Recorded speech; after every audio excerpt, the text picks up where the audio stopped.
Hello guys. तो चलिए बिना देरी किए शुरू करते हैं कहानी का आज का एपिसोड।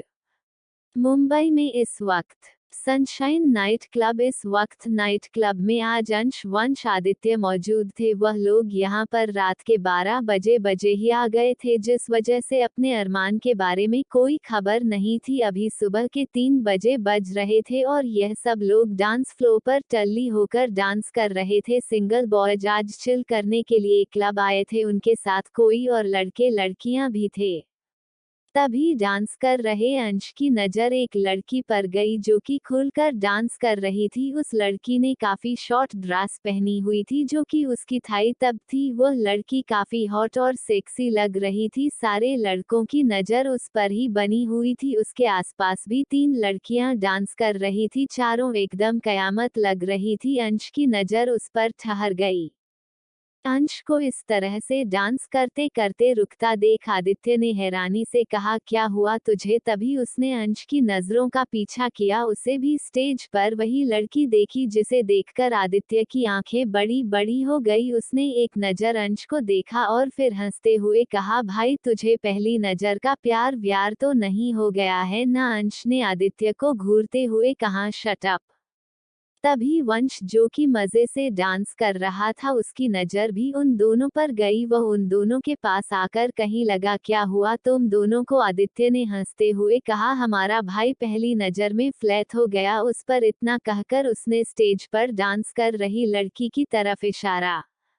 वंश ने उस लड़की की तरफ देख जो खुलकर डांस कर रही थी। उस लड़की को देखकर वंश की आंखें बड़ी बड़ी हो गई। उसने हैरानी से कहा, चुड़ैल? उसके मुंह से चुड़ैल सुनकर दोनों ने घुरकर वंश को देखा। वंश ने बदले में बत्ती सी चमका दी। आदित्य ने कहा, तूने इतनी हॉट और सेक्सी लड़की को चुड़ैल क्यों कहा? वंश ने गुस्से से कहा, अगर मैंने तुझे बता दिया कि इस डायन ने मेरे साथ क्या किया है तो तू भी इसे चुड़ैल डायन ही बोलेगा। आदित्य ने एक्साइटेड होते हुए, तो बताना देर किस बात की है? अंश भी चुपचाप वंश की बात सुन रहा था। वंश ने गहरी सांस ली और कहा, इस लड़की ने मेरी गाड़ी का टायर मेरे सामने पंचर करके मुझे ही गालियां सुनाई और मुझे सबके सामने चोर कहकर मेरी इंसल्ट भी की थी। वंश की बात सुनकर आदित्य ने हैरानी से कहा, मतलब 1 हफ्ते पहले जिस लड़की ने तेरी साथ बदतमीजी की थी वही है? वंश ने गुस्से से कहा, यही है, और इसके आसपास नाचने वाली चुड़ैल भी वही है। वंश की बात सुनकर आदित्य ने गुस्से से कहा, भाई देख, चाहे ये लड़की कितनी भी सुंदर हो, इसने मेरे भाई की इज्जत पर हाथ डाला है, अब मैं उसे नहीं छोड़ूंगा। आदित्य की बात सुनकर अंश ने आदित्य को घूरते हुए कहा, तो तू क्या करने वाला है? आदित्य ने बदले में दांत दिखाते हुए कहा, मैं अकेला थोड़ी करूंगा, तुम दोनों हो ना मेरे साथ। दोनों ने आदित्य को घूरते हुए एक साथ कहा, हम तुम्हारे किसी भी घटिया प्लान में तुम्हारा साथ नहीं देने वाले। हर बार तुम्हारी वजह से हम मुश्किल में पड़ जाते हैं और बाद में तुम अकेले वहां से निकलकर हम दोनों को फंसा कर चले जाते हो।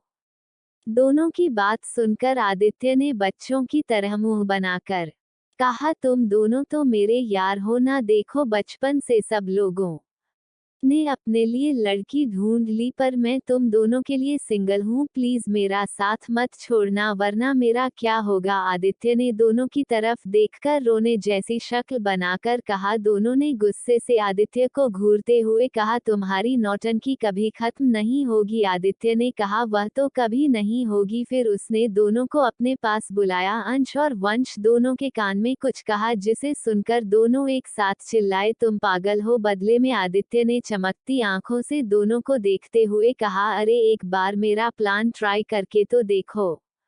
अंश और वंश दोनों के चेहरे पर घबराहट नजर आ रही थी क्योंकि आदित्य का प्लान था इतना खतरनाक। आदित्य ने दोनों का हाथ अपने हाथ में लेकर कहा, अरे मेरे भाइयों, तुम तो शेर हो, तुम इस तरह से कैसे डर सकते हो? अंश ने गुस्से से कहा, तुम्हारे चक्कर में शेर तो छोड़ो, हम इंसान भी नहीं रहेंगे। आदित्य ने चमकती आंखों से वंश को देखते हुए कहा, भाई तुझे अपना बदला नहीं लेना। वंश ने कुछ सोचा और कहा, ठीक है। कुछ देर बाद तीनों डांस करते हुए उन्हें लड़कियों के आसपास घूम रहे थे और उनसे चिपक चिपक कर डांस कर रहे थे। स्टेज पर बाकी लड़के भी इसी तरह की हरकतें कर रहे थे, जिस वजह से उन तीनों की तरफ किसी और का ज्यादा ध्यान नहीं दिया। वह चारों लड़कियां शायद एक ग्रुप से थी, इसलिए चारों आसपास ही डांस कर रही थी। आदित्य ने डांस करते हुए एक लड़की जिसने ब्लैक कलर का बना हुआ था, जो उसके घुटनों के ऊपर था, उससे चिपक चिपक कर डांस करने लगा। आदित्य को इस तरह से अपने करीब आकर डांस करता देख उस लड़की ने भी मुस्कुराते हुए अपनी दोनों बाहें आदित्य के गले में डाल दी। आदित्य ने मन ही मन कहा, मुझे भी अब गर्लफ्रेंड बना ही लेना चाहिए, कब तक इन दोनों के साथ सिंगल मरूंगा। इतना सोचकर उसने अंश और वंश की तरफ देखा। वंश उस लड़की के साथ डांस कर रहा था जिसके बारे में थोड़ी देर पहले वह लोग बात कर रहे थे। शायद आज उस लड़की ने वंश को नहीं पहचाना था। अंश भी साइड की एक लड़की के साथ उसी तरह से डांस कर रहा था। कुछ देर बाद डांस करते करते आदित्य ने दोनों को कुछ इशारा किया। दोनों ने गहरी सांस ली और अपने साथ डांस कर रही लड़कियों के कान में कुछ कहा, जिसे सुनकर दोनों की आंखों में चमक आ गई। आदित्य ने भी अपने साथ डांस कर रही लड़की के कान में धीरे से कहा, hey beautiful, can we spend night together.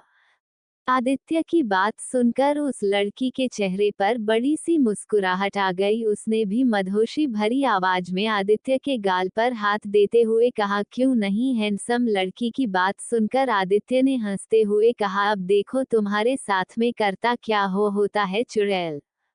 Aditya ने धीरे से अंश और वंश दोनों को इशारा किया और उस लड़की को लेकर क्लब थर्ड फ्लोर जाने लगा। वह लड़की लगातार आदित्य को छूने की कोशिश कर रही थी। आदित्य काफी अनकंफर्टेबल महसूस कर रहा था, क्योंकि अभी तक तो वो अखंड सिंगल था, पर आज उसने अपने दोस्त के लिए इस लड़की की पूरी टीम को सबक सिखाने का डिसीजन लिया था, जिस वजह से उसने ये सब किया था। आदित्य ने हंसते हुए कहा, अरे जान, कमरा आने तक रुक जाओ।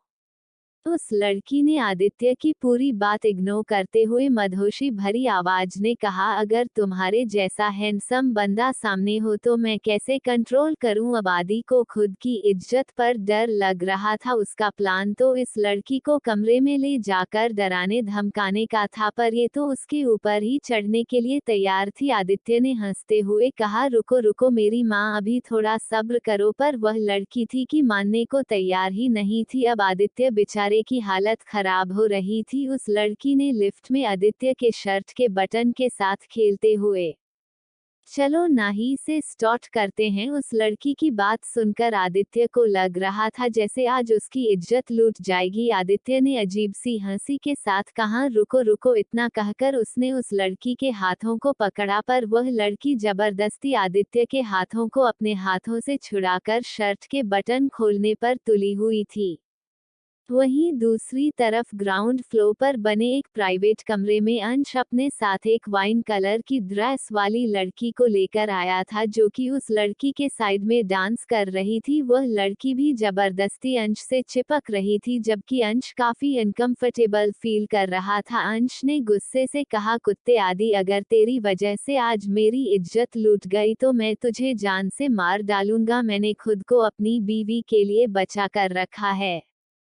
अंश ने हंसते हुए कहा, देखो मोहतरमा, अभी हम कमरे में नहीं है तो तुम सही से खड़ी रहो। उस लड़की ने लड़खड़ाते शब्दों से कहा, अगर तुम्हारे जैसा हैंडसम सामने हो तो संभालना ही किसे है। मुझे अपनी बाहों में ले लो हैंडसम। उस लड़की की बात सुनकर अंश ने अजीब सा मुंह बनाकर कहा, बड़ी बेशर्म है ये, खुलेआम मेरे जैसे हैंडसम लड़के को अप्रोच कर रखी है। अंश ने मन ही मन कहा, पर वह लड़की भी जबरदस्ती अंश को किस करने की कोशिश कर रही थी, लगातार उसे खुद से दूर धकेल रहा था। कुछ देर बाद आज उसे लेकर कमरे में आ गया। उसने लड़की को बेड पर बिठाते हुए कहा, देखो तुम यहीं पर बैठो चुपचाप। अंश की बात सुनकर उस लड़की ने जबरदस्ती अंश को अपने साथ बेड पर खींचते हुए कहाँ जा रहे हो, मेरे अंदर की आग जलाकर अब तो है तुम ही बुझाओगी। उस लड़की की बात सुनकर बेचारे अंश की हालत खराब हो गई। उसने लगभग डरते हुए कहा, देखो मैं ऐसा वैसा लड़का नहीं हूँ, इसलिए तुम मुझसे चिपकना बंद करो। इतना कहकर उसने उस लड़की को अपने से दूर धोखा दिया और लगभग दौड़ते हुए बाथरूम में चला गया। इससे पहले कि आज दरवाजा बंद करता, वह लड़की भी झट से बाथरूम के अंदर घुस गई। अंश ने गुस्से से कहा, मैंने कहा ना निकलो यहाँ से। उस लड़की ने भी मदहोशी भरी आवाज में कहा, अरे क्यों हैंडसम, तुम ही तो मुझे यहाँ लेकर आए थे। अंश ने पीछे सरकते हुए कहा, देखो मैं तुम्हें यहाँ उस चीज के लिए नहीं लेकर आया हूँ। वह लड़की अंश के सामने आकर खड़ी हो गई थी। उसने चेहरे पर हाथ घुमाते हुए कहा, तो फिर किस लिए लेकर आए थे। अंश ने लगभग उस लड़की को धक्का देते हुए कहा, अरे तुम्हारी चुड़ैल बहन ने मेरे भाई को पीटा था और तुम सब लोग भी साथ थी ना। हम तुम्हें यहाँ से बांधकर एक जगह पर लेकर जाकर तुम्हें सबक सिखाना चाहते थे। अंश की बात सुनकर उस लड़की ने हैरानी से अंश को देखा, फिर अचानक से हंसते हुए कहा, कोई बात नहीं, तुम्हारा प्लान कुछ भी क्यों ना था, पर अब मेरा प्लान तुम्हारे साथ एक हॉट सी नाइट स्पेंड करने का है। तो अब तो बच्चों तुम्हारी इज्जत तो गई। इतना कहकर वह जबरदस्ती अंश को कस के गले लगाने लगी। अंश ने उसे दूर करने की कोशिश की, पर उसकी सॉफ्ट बॉडी अंश की हार्ड बॉडी से टकरा रही थी, जिसे चाहकर भी अंश रेसिस्ट नहीं कर पा रहा था। अंश ने उसे खुद से दूर धकेलने की कोशिश करते हुए कहा, अरे मैं ऐसा वैसा लड़का नहीं हूँ, मेरी माँ, मुझे छोड़ दो। उस लड़की ने हंसते हुए कहा, मैं भी ऐसी वैसी लड़की नहीं हूँ, पर क्या करूँ, तुम हो ही इतने हैंडसम कि अब मुझे तुम्हारी इज्जत लूटने का दिल कर रहा है। इतना कहकर उस लड़की ने अचानक से अपने होंठ उसके होंठों पर रख दिए। अंश को तो 440 वोल्ट का झटका लग गया। जिंदगी में पहली बार कोई लड़की उसके इतने करीब खड़ी थी और उसे किस कर रही थी। वो आंखें फाड़कर उस लड़की को देख रहा था और वह लड़की आंखें बंद करके अंश को लगातार किस कर रही थी। अंश बिल्कुल भी रिजेक्ट नहीं कर रहा था, पर जब उसे समझ में आया कि यह लड़की क्या कर रही है, उसने जल्दी से उसे धक्का देकर अपने होठों को जल्दी जल्दी साफ करना शुरू कर दिया। अंश साथ में उस लड़की को कोस रहा था, चुड़ैल कही कि मेरे जैसे मासूम लड़के की इज्जत लूटना चाहती है, डायन का कभी भला नहीं होगा, तू कुंवारी रह जाएगी। अंश ये सब कहते हुए लगातार अपने होठों को साफ कर रहा था। वो लड़की थोड़ी सी लखा गई, फिर हंसते हुए अपने कदम वापस अंश की तरफ बढ़ाने लगी। इससे पहले कि अंश कुछ सोचता या समझता, उस लड़की ने फिर से अपने होंठ उसके होंठों पर रखे और उसे किस करने लगी।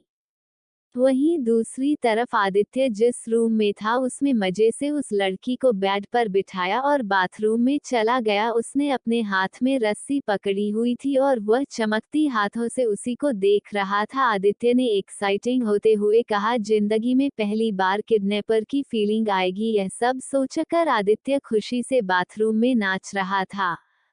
तभी उसे कमरे से कुछ टूटने की आवाज सुनाई दी। उसे लगा शायद बेवड़ी ने गलती से कहीं गिर गई होगी, इसलिए वह जल्दी से रस्सी वहीं छोड़कर दौड़ते हुए रूम में आ गया। इससे पहले कि वो कुछ पूछता ये समझता, अचानक से उस लड़की ने उसे खींचकर अपने सीने से लगा लिया। आदित्य ने हैरानी से उसकी तरफ देखा तो वह बिल्कुल सही सलामत नजर आ रही थी। आदित्य ने कहा, तुमने क्या तोड़ा? उस लड़की ने मदहोशी की आवाज में कहा, कुछ नहीं, वह ग्लास टूट गया। आदित्य ने उसे खुद से दूर करते हुए कहा, ठीक है, अभी चिपका मत।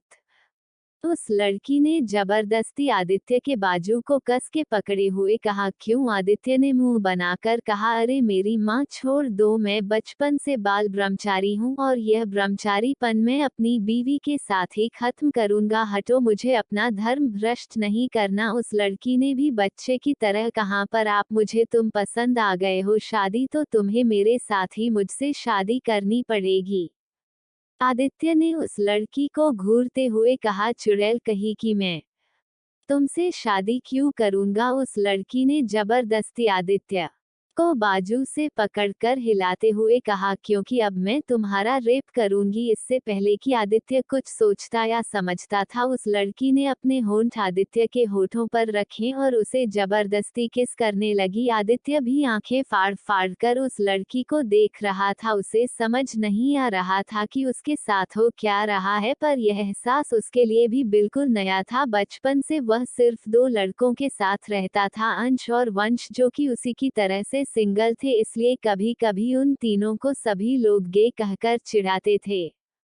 आदित्य ने उसे खुद से दूर करने की कोशिश की, पर वह लड़की काफी जबरदस्ती और जोर लगाकर आदित्य को किस कर रही थी। आदित्य ने मन ही मन रोते हुए कहा, हे भगवान, आज तो मेरी इज्जत लूट जाएगी। नैनीताल प्राइवेट हॉस्पिटल में अरमान और जनार्दन जी के बीच का ये क्यूट सा रिश्ता देखकर सब लोग खुश थे। जनार्दन जी ने मुंह बनाकर अरमान को घूरते हुए कहा, अब मुझे छोड़ नालायक लड़के। अरमान ने उन्हें खुद से दूर करते हुए कहा, मुझे भी किसी खूसत बुढ़े को इस तरह से गले लगाने का शौक नहीं है। अरमान की बात सुनकर बाकी सब हंसने लगी और जनार्दन जी ने गुस्से से कहा, तूने बुढ़ा किसे कहा? अरमान ने एटीट्यूड से कहा, यहाँ पर बुढ़ा सिर्फ एक है, जो कि आप है। अरमान की बात सुनकर जनार्दन जी ने मुंह बनाकर अशोक जी को घूरते हुए कहा, और तेरा ये दादा ये जवान है। अरमान कुछ कहता इससे पहले ही अशोक जी ने जनार्दन जी को घूरते हुए, बिल्कुल मैं जवान हूँ, तेरी तरह नहीं हूँ मैं बुढ़ा। जनार्दन जी और अशोक जी दोनों एक दूसरे को खा जाने वाली नजरों से घूरने लगे। अरमान ने सबको इग्नोर किया और कहा, अब आप सब जाइए यहाँ से। जैसे यहाँ आने का इंतजाम कर लिया, अपने रहने का भी इंतजाम कर लीजिए। मेरी एंजल को रास्ट की जरूरत है। सब लोगों ने सुकून की तरफ देखा, जो नींद भरी आंखों से उन सबको देख रही थी। सुकून को देखकर सब लोगों ने डिसाइड किया कि वह सुकून से कल सुबह ही मिलेंगे, क्योंकि अभी वह झपकियां ले रही थी।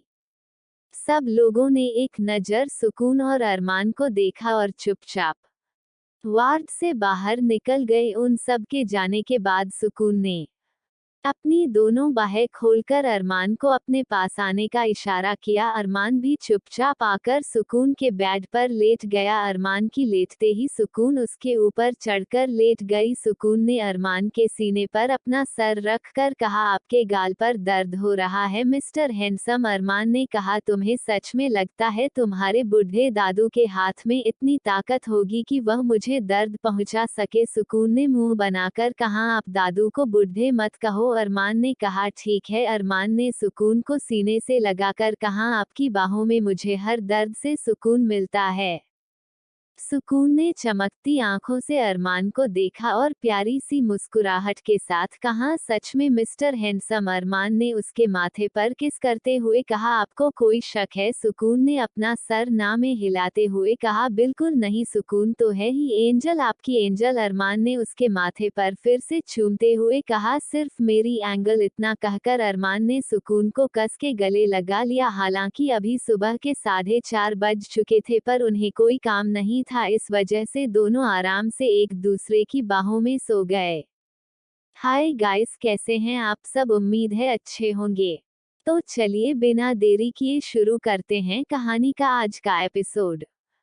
क्लब के एक प्राइवेट कमरे में इस वक्त आदित्य की हालत खराब हो चुकी थी, क्योंकि वह लड़की आदित्य के कितना ही मना करने के बाद उसे छोड़ने को तैयार ही नहीं थी। आदित्य ने गुस्से से उसे पीछे धकेलते हुए कहा, तुम छोड़ो मुझे। वही उस लड़की ने आदित्य को और ज्यादा कस के पकड़े हुए वहां, सॉरी पर अब मुझे तुम चाहिए, मैं तुम्हारा रेप कर दूंगी। आदित्य ने कहा, अरे छोड़ो मुझे, मैं बाल ब्रह्मचारी हूँ। उस लड़की ने जबरदस्ती अपने होठों को आदि के होठों पर रखे और उसे जबरदस्ती किस करने लगी। आदित्य भी ना चाहते हुए उसकी किस में बहकने लगा था, पर उसे इस चीज का अंदाजा था कि वह इस तरह से एक लड़की का नशे में होने का फायदा नहीं उठा सकता, क्योंकि उस लड़की के मुंह से काफी ज्यादा शराब की स्मेल आ रही थी, जिससे आदित्य समझ गया था कि यह पूरी तरह से टल्ली हो चुकी है। आदित्य ने मन ही मन ये भी इमेजिन कर लिया था कि सुबह उठते ही उस पर इल्जाम लगा देगी, इसलिए आदित्य ने उसे जल्दी से दूर धकेला और अपने दोनों हाथ सीने पर रखते हुए कहा, देखो तुम इस तरह से मेरी इज्जत पर हाथ नहीं डाल सकती, मैं काफी शरीफ लड़का हूँ। वो लड़की आदित्य के इस तरह से धक्का देने के कारण गुस्से से आदित्य को घूरने लगी। फिर उसने गुस्से से आदित्य की तरफ उंगली दिखाकर कहा, नालायक लड़के, तुम इस तरह से मुझ जैसी मासूम लड़की को बहकाकर तड़पने के लिए कैसे छोड़ सकते हो, प्लीज मेरे पास आ जाओ। इतना कहकर वह लड़की अपने कदम आदित्य की तरफ बढ़ाने लगी। आदित्य ने मन ही मन कहा, हे भगवान बचा ले मुझे, मैं इस तरह से अपनी इज्जत इस बेवड़ी के हाथों से नहीं लूटवा सकता। इतना कहकर आदित्य ने आव देखा ना ताव सीधा उस लड़की को साइड में धक्का दे दिया। वह लड़की धड़ाम से बेड पर गिर गई। आदित्य सीधा कमरे का दरवाजा खोलकर इस तरह से भागा जैसे वो मैराथन दौड़ रहा हो। आदित्य सीधा क्लब से बाहर आने तक भागता ही रहा। सब लोग उसे घूर घूर कर देख रहे थे, पर उन्हें क्या पता आदित्य तो अपनी इज्जत बचाकर भागा है। वही आदित्य के जाने के बाद वह लड़की जोर जोर से हंसने लगी। उसने हंसते हुए कहा, तुम्हें क्या लगा बच्चू, तू रिद्धि मित्तल से बच जाएगा, ये तेरी बहुत बड़ी गलतफहमी है। इतना कहकर वह लड़की हंसते हुए उस बेड पर लेट गई। वही आदित्य क्लब के बाहर आकर लंबी लंबी सांसें ले रहा था। उसे ऐसा लग रहा था जैसे वह किसी शेर के मुंह से अपना सर बाहर निकलकर भाग कर आया हो। उसने अपने सीने पर हाथ रखते हुए कहा, हे भगवान, आज तो मेरी इज्जत जाते जाते बच गई। इतना सोचकर उसने चैन की सांस ली। तभी उसे ख्याल आया कि जिस तरह की हरकत इस जंगली लड़की ने उसके साथ की है, उसी तरह की हरकत अगर उसके दोनों सिंगल दोस्तों के साथ दूसरी दो लड़कियों ने की तो उनका क्या होगा। ये सोचकर कि आदित्य का दिमाग फटा जा रहा था और उसके माथे पर ठंडा पसीना आ रहा था, क्योंकि उसके बाद उसके दोनों दोस्त उसे जिंदा तो नहीं छोड़ने वाले थे। आदित्य ने अपने बालों को खींचते हुए कहा, क्या जरूरत थी मुझे उन्हें इतना बकवास आइडिया देने की, ही भगवान बचा ले उन दोनों को, वरना वह दोनों मेरी जान ले लेंगे। इतना सोचकर आदित्य अपने नाखून चबाते हुए रास्ते पर घूम रहा था। दूसरी तरफ जिस कमरे में अंश था, वह लड़की अभी भी अंश को जबरदस्ती किस कर रही थी। अंश भी पूरी तरह से बहकर उसके साथ किसने इन्वॉल्व हो चुका था। ये पहली बार था जब वो किसी लड़की के इतने करीब आया था, पर उस लड़की के पिंक लिप्स अंश को अपनी तरफ आकर्षित कर रहे थे, जिस वजह से वह चाहकर भी खुद को उसे दूर नहीं कर पा रहा था। अब अंश के हाथ उसकी कमर पर चल रहे थे। वह लड़की भी जोर शोर से अंश को किस करते हुए सिसकियां ले रही थी, जिससे अंश आउट ऑफ कंट्रोल हो रहा था। तभी उस लड़की को किस करते हुए अचानक से अंश को याद आया कि वह यहाँ पर किस मकसद से आया था और को क्या कर रहा है। उसने झट कैसे उस लड़की को खुद से दूर धक्का दे दिया। इस तरह से धक्का देने के कारण वह लड़की धड़ाम से जमीन पर गिर गई। उसने अंश को घूरते हुए कहा, तुम पागल हो। अंश ने उसकी तरफ देखकर गुस्से से कहा, निकलो अभी के अभी यहाँ से। उस लड़की ने गुस्से से कहा, तुम्हें छोड़कर नहीं, तुमने खुद मुझे यहाँ पर बुलाया था एंजॉय करने के लिए, तो बिना एंजॉय किए तुम्हें छोड़ने वाली नहीं हूँ। इतना कहकर वह लड़की झट से जमीन से उठकर खड़ी हो गई और फिर से अंश के ऊपर कूद पड़ी। इस बार उसने कस के अंश को अपने दोनों हाथों से पकड़ा और उसके होंठों पर अपने होंठ रख कर किस करने लगी। अंश बेचारा खुद की इज्जत इस तरह से लूटने नहीं दे सकता था, इसलिए उसने मन ही मन आदित्य को हजार गालियां देते हुए कहा, कमीना, एक बार मिल जा, तुझे छोड़ूंगा नहीं। इतना कहकर उसने उस लड़की की तरफ देखा और फिर साइड में रखी हुई बेड की तरफ उसने उस लड़की को बेड पर धक्का दे दिया और कमरे का दरवाजा खोलकर बाहर भाग गया। वही अंश के जाने के बाद वह लड़की भी जोर जोर से हंसने लगी। उसने हंसते हुए कहा, सिद्धि मित्तल इस तरह से किसी के हाथ आने वालों में से नहीं है मिस्टर। तुम्हें क्या लगा तुम लोगों के प्लान के बारे में हमें पता नहीं चलेगा। इतना सोचकर वह लड़की हंसते हुए बेड पर लेट गई। वही अंश भी आदित्य की तरह ही आज भी लगभग 100 की स्पीड से दौड़ता हुआ सीधा क्लब के उस कमरे से क्लब के बाहर आकर ही रुका। तभी उसका ध्यान रास्ते पर घबराहट के मारे पागलों की तरह घूम रहे आदित्य पर गया। आदित्य को देखते ही अंश को याद आया कि आज उसकी इज्जत सिर्फ और सिर्फ आदित्य के कारण लूटने वाली थी, इसलिए वह गुस्से से आदित्य की तरफ गया। उसने पीछे से आदित्य के पीठ पर एक मुक्का मारते हुए कहा, कुत्ते, तेरे गलत आइडिया की वजह से आज मेरी इज्जत लूटने वाली थी। वहीं इस तरह से अचानक से मार पड़ने के कारण आदित्य लड़खड़ाकर जमीन पर धड़ाम से गिर गया। उसने चीखते हुए कहा, कौन पागल है? अंश ने उसके सामने घुटनों के बल बैठते हुए कहा, मैं हूँ जिसकी इज्जत आज तेरे जैसे का तारानकन दोस्त की वजह से लूटने वाली थी। अंश ने गुस्से से कहा। अंश को अपने सामने देखकर आदित्य ने झट से उसे गले लगाकर, अरे भाई, तू सही सलामत है? मुझे लगा जिस तरह से मेरी इज्जत लूटने वाली थी, तेरी ने भी यही कोशिश की है। तू सोच नहीं सकता मैं किस तरह से खुद को बचाते हुए बाहर निकला हूँ।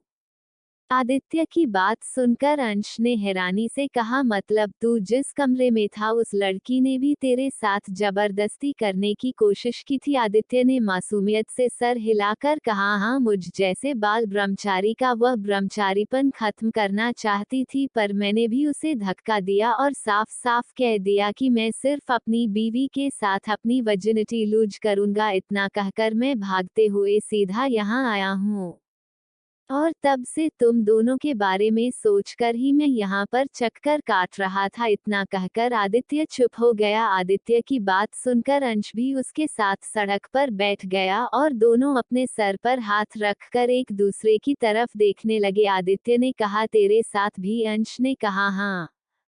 आदित्य ने कहा, मतलब ये लड़कियां कोई मामूली लड़कियां नहीं है, जरूर यह इसी तरह से हम जैसे भोले भाले लड़कों की इज्जत लूटती होंगी।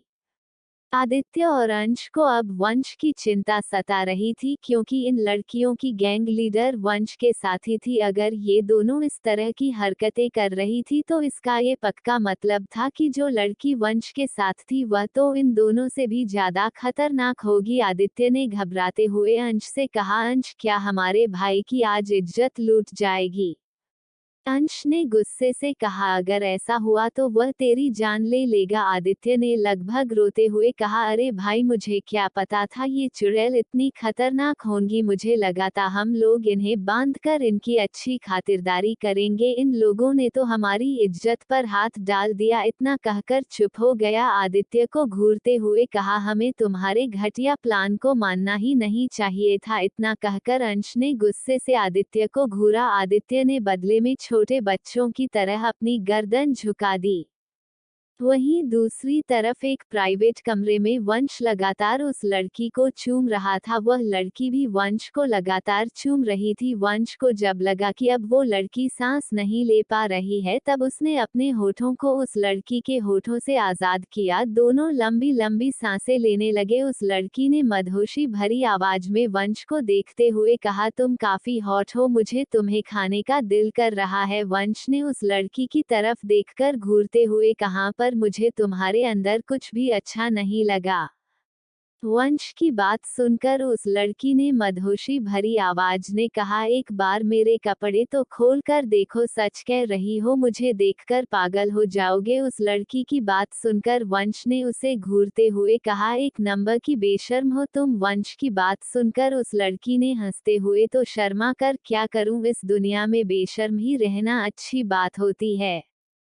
वंश ने उसके ऊपर से उठते हुए कहा, देखो, तुमने पहले मुझे जबरदस्त किस किया और बाद में मैंने, तो अब हिसाब बराबर। अब तुम अपने रास्ते, मैं अपने रास्ते। इतना कहकर वंश जैसे ही बेड से खड़ा होने को हुआ, उस लड़की ने वंश को पलटकर अपने नीचे कर लिया और उसके पेट के ऊपर बैठ गई। वंश ने हैरानी से कहा, ये तुम क्या कर रही हो? उस लड़की ने मदहोशी भरी आवाज में कहा, तुम्हारा रेप। वंश ने गुस्से से कहा, देखो, अभी के अभी उठो मेरे ऊपर से, अगर मुझे गुस्सा आ गया ना तो तुम्हें जमीन पर पटक दूंगा और फिर तुम्हारी एक छोटी सी बॉडी चलने लायक नहीं बचेगी। उस लड़की ने धीरे से झुककर वंश के कान में कहा, अगर तुम यही चाहते हो तो मुझे ढेर सारा प्यार करो ताकि मैं बेड से सुबह उठने लायक ना रहूं। उस लड़की की बात सुनकर वंश ने गुस्से से कहा, मैं तुम्हारी तरह नहीं हूं जो हर रोज नए नए लोगों के साथ सोती हो। उस लड़की ने वंश की बात सुनकर हंसते हुए कहा, तुम्हें किसने कहा कि रोज अलग अलग लड़का के साथ होती हूँ मैं वजिन हूँ। वंश ने हैरानी से कहा, तुम्हें मैं बेवकूफ लगता हूँ? तुम्हारे जैसी लड़की जो इस तरह से मेरे साथ सोने के लिए तैयार है वो वजन भी हो सकती है? उस लड़की ने हंसते हुए कहा, अरे तुम मुझे पहली नजर में पसंद आ गए, वरना मैं कभी तुम्हें अप्रोच नहीं करती। और वैसे भी रूम में तुम मुझे लेकर आए थे, मैं नहीं, अब मैं बैठ चुकी हूँ तो अब तुम्हें मुझे सेटिस्फाई करना ही होगा। वंश ने उस लड़की को घूरते हुए कहा, उठो अभी के अभी, मुझे तुम्हारे जैसी लफंगी लड़की के साथ कुछ नहीं करना। वंश की बात सुनकर उस लड़की ने हंसते हुए कहा, पर मुझे तो तुम्हारे साथ सब कुछ करना है, बताओ क्या क्या करना है? इतना कहकर वह धीरे धीरे वंश की शर्ट्स के बटन खोलने लगी। वंश ने उसके हाथों को पकड़ते हुए कहा, ये तुम क्या कर रही हो? उस लड़की ने हंसते हुए कहा, छोटे बच्चे तो हो नहीं तुम जो तुम्हें पता नहीं होगा। वंश ने उसे घूरते हुए कहा, मैंने कहा ना छोड़ो अभी के अभी। उस लड़की ने हंसते हुए कहा, ये तो तुम्हें मुझे अप्रोच करने से पहले सोचना चाहिए था ना, अब तो तुम मुझे पसंद आ गए हो तो तुम्हारी इज्जत तो मैं लूट कर रहूंगी। वंश ने गुस्से से उसे बेड की दूसरी तरफ पलटा और उसके ऊपर आकर उसे घूरते हुए कहा, बंद करो अपनी बकवास, मुझे अच्छे से पता है कि तुम नशे में होने का नाटक कर रही हो और तुमने मुझे पहचान भी लिया है। वंश की बात सुनकर अचानक से वह लड़की जोर जोर से हंसने लगी। उसने हंसते हुए कहा, तुम तो काफी इंटेलिजेंट निकले लफंगे कहीं के। वंश ने उसे घूरते हुए कहा, तुम चुड़ैल कहीं की, उस दिन बिना वजह तुमने सबके सामने मेरी बेइज्जती की, मुझे चोर कहा और आज इस तरह से नाटक कर रही हो जैसे तुमने मुझे पहचाना ही नहीं था। पर मैं तुम्हें देखते ही समझ गया था कि तुम एक नंबर की चालाक लोमड़ी हो। उस लड़की ने हंसते हुए वंश को देखकर काफी अच्छे से पहचान गए, तुम मुझे वैसे अपना नाम नहीं बताया तुमने? वंश ने उसे गुस्से से घूरते हुए कहा, तुम्हारे जैसी बदतमीज लड़की को अपना नाम बताना मैं जरूरी नहीं समझता। उस लड़की ने हंसते हुए कहा, पर मैं बता देती हूँ, मेरा नाम है वीरा मित्तल। वंश ने उसे गुस्से से घूरते हुए कहा, मैंने कहा ना, मुझे तुमसे और तुम्हारे नाम से कोई लेना देना नहीं है। मैंने बस अपने दोस्त के साथ मिलकर एक प्लान बनाया था तुम्हें और तुम्हारी दोस्तों को फंसाने का, पर तुम्हें देखकर अब मुझे कुछ भी करने का दिल नहीं करना, इसलिए तुम अपने दोस्तों के पास जाओ और मुझे भी जाने दो। इतना कहकर बस जैसे ही उठने को हुआ, उस लड़की ने वंश का कॉलर पकड़कर खींचकर उसके होंठों पर अपने होंठ रख दिए। वंश हैरानी से आंखें बड़ी बड़ी करके उस लड़की को देख रहा था जो कि पूरी तरह से मदहोश होकर उसे चूम रही थी। वंश उसे दूर करने की कोशिश की पर वह लड़की वंश को छोड़ ही नहीं रही थी। आंखें उसके सॉफ्ट होठों को अपने होठों पर महसूस करके भी बह गया और वह भी उसे किस करने लगा। दोनों लगातार एक दूसरे को चूम रहे थे। वहीं नीचे अंश और आदित्य की हालत खराब हो रही थी, यही सोच सोच कर कि आज उनके सिंगल ग्रुप का एक मेंबर अपनी इज्जत लूटी आने वाला था। अंश ने आदित्य की तरफ देखकर, हमें चलना चाहिए क्या? उसे देखने हमारे भाई के साथ न जाने क्या हो रहा होगा। आदित्य ने लगभग रोने जैसी शक्ल बनाकर कहा, मतलब हमारा सिंगल ग्रुप अब बर्बाद हो जाएगा? हम तो 3 ही मेंबर थे जिसमें से आज एक अपनी इज्जत गंवा चुका होगा। अब तक देखो, अब तक 1 घंटा हो चुका है, 1 घंटे में तो सब कुछ हो सकता है ना? आदित्य ने कहा तो अंश ने उसे घूरते हुए कहा, चुप कर कमीने। आदित्य ने मासूमियत से अंश को देखते हुए कहा, मुझे पता है तुम्हें गुस्सा आ रहा है, पर अब हम क्या कर सकते हैं? हमारा भाई अब हमारी तरह ब्रह्मचारी नहीं रहा, वह अपनी इज्जत गंवा चुका है। उसने इतना कहा ये था कि उसे क्लब के अंदर से भागता हुआ आता वंश दिखाई दिया। वंश के होठों पर चारों तरफ लिपस्टिक के निशान थे और उसकी हालत देखकर सच में ऐसा लग रहा था जैसे अभी अभी किसी ने उसका रेप किया हो। उसके बाल बिखरे हुए थे। वंश को आता देख आदित्य उससे जाकर लिपट गया। आदित्य ने वंश को देखकर रोते हुए कहा, मेरे भाई मुझे माफ कर दे, मेरी वजह से तेरी इज्जत चली गई। इतना कहकर आदित्य जबरदस्ती गला फाड़कर रोने लगा।